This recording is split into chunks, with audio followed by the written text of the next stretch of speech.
వెంకటప్రసాద్ గారి అన్నగారు ఈ కార్యక్రమానికి విచ్చేసినందుకు ఎస్సీ ఎస్టీ బీసీ మైనార్టీ మరియు ఉపాధ్యాయ సంఘాల నాయకులు అందరూ అన్నగారికి వందనాభివందనాలు తెలియజేస్తున్నాం. అన్నగారు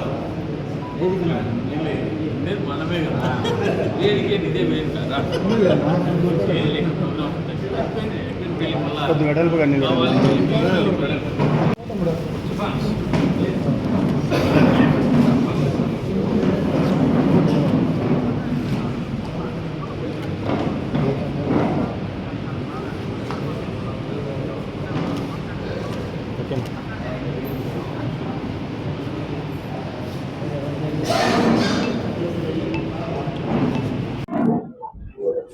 బాబు జగజ్జీవన్ రామ్ గారి జయంతి సందర్భంగా 50 మంది నియోజకవర్గ ప్రజలకు కూడా శుభాకాంక్షలు. 2026 సంవత్సరంలో ఉన్నాం మనం. సోదరుడు కండువా వేసుకుని వచ్చేసినాడు. అణగారిన వర్గాల ఆర్తనాదం ఇప్పటికి కూడా తగ్గనటువంటి పరిస్థితుల్లోనే మనం ఇప్పుడు జీవన విధానం కొనసాగిస్తున్నాం. బహుశా మనంతకు మనమే ఒక కొత్త ఆలోచన పోతున్నాం. అణగారిన వర్గాలు ఏమంటే మేము చాలా అభివృద్ధి చెందినాం, కానీ ఆ వెనుకబాటుతనం అంతరం ఏదైతే ఉందో అణగారిన వర్గాలు అగ్రవర్ణాల మధ్యన ఆధిపత్యం అనేది నిరంతరం అంతర్లీనంగా కొనసాగుతూనే ఉన్నటువంటి పరిస్థితులు. ఇటువంటి పరిస్థితుల్లో కూడా మరొక్కసారి మనం అందరం కూడా ముందుకు పోవాలా, అభివృద్ధిలో భాగస్వాములు కావాలా, ఏ ఒక్కరికంటే తక్కువగా కాకుండా అన్ని వర్గాలతో సమానంగా మనం కూడా బతకాలంటే ఇటువంటి మహానుభావులు పోరాడి చూపించినటువంటి పోరాట స్ఫూర్తి అనేది ఈ రోజుకి కూడా మనందరికి కూడా స్ఫూర్తిదాయకం.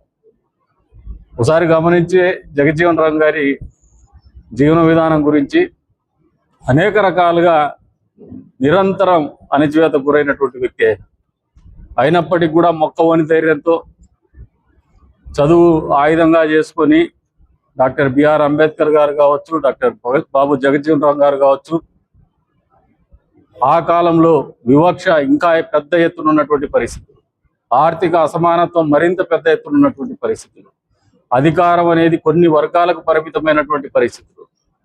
ఇటువంటి పరిస్థితుల్లో కూడా ఇంత స్థాయికి ఎదగలిగినారంటే వారి జీవితం ఎప్పుడు కూడా మనకు ఆదర్శదాయకం.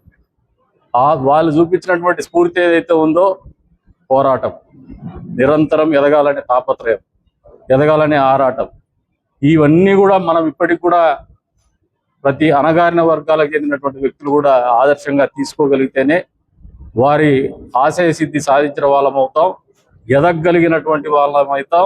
ఈ సమాజంలో అంతరాలు లేనటువంటి సమాజ స్థాపన జరిగిన రోజే ఇటువంటి మహానుభావులకి నిజమైనటువంటి నివాళులు అర్పించినటువంటి వాళ్ళం అవుతామని చెప్పేసి కూడా తెలియజేసుకుంటూ, వారు చూపించినటువంటి పోరాట స్ఫూర్తి కానీ వారి జీవన విధానం కానీ మనందరికీ ఆదర్శదాయం అని చెప్పేసి మరొకసారి తెలియజేసుకుంటూ, ఆ దిశగా ప్రతి ఒక్కరు కూడా ఆలోచన చేయాల్సినటువంటి సమయం ఆసన్నమైంది. ఒకరికి జరిగితే నాకెందుకులే ఇంకొకరికి జరిగిందని మనలో మనకే విభేదాలు ఉంటున్నాయి. ఆ రకంగా కాదు, నిజమైనటువంటి అణచివేత ఒక వ్యక్తికి వాడి వ్యక్తిగతమైనటువంటి ఆలోచనలకు అణచివేత అంటే దానికి పోరాటానికి మద్దతు తెలపాలని అవసరం లేదు. కానీ సామాజికంగా ఎప్పుడైతే వివక్షకు గురవుతాము, సామాజికంగా ఎప్పుడైతే అణచివేతకు గురవుతాము, అధికారం అందుకునే క్రమంలో ఎప్పుడైతే అనగదొక్కపడతాము, ఆర్థికంగా ఎదిగే క్రమంలో ఎప్పుడైతే అనగదొక్కపడతాము, రావాల్సినటువంటి అవకాశాలను పుణికిపుచ్చుకోవడంలో ఎప్పుడైనా వేరొకరి అణచివేతకు గురవుతాము, అప్పుడు ఖచ్చితంగా ప్రతి ఒక్కరూ కులాల మతాలకు అతీతంగా అణగారిన వర్గాలంతా ఏకతాటి మీదకి వచ్చి పోరాడాల్సినటువంటి స్ఫూర్తిని ఆయన ద్వారా కొనసాగించాలని చెప్పేసి కూడా తెలియజేసుకుంటూ మరొకసారి డాక్టర్ బాబు జగజ్జీవన్ రామ్ గారి జయంతి శుభాకాంక్షలు.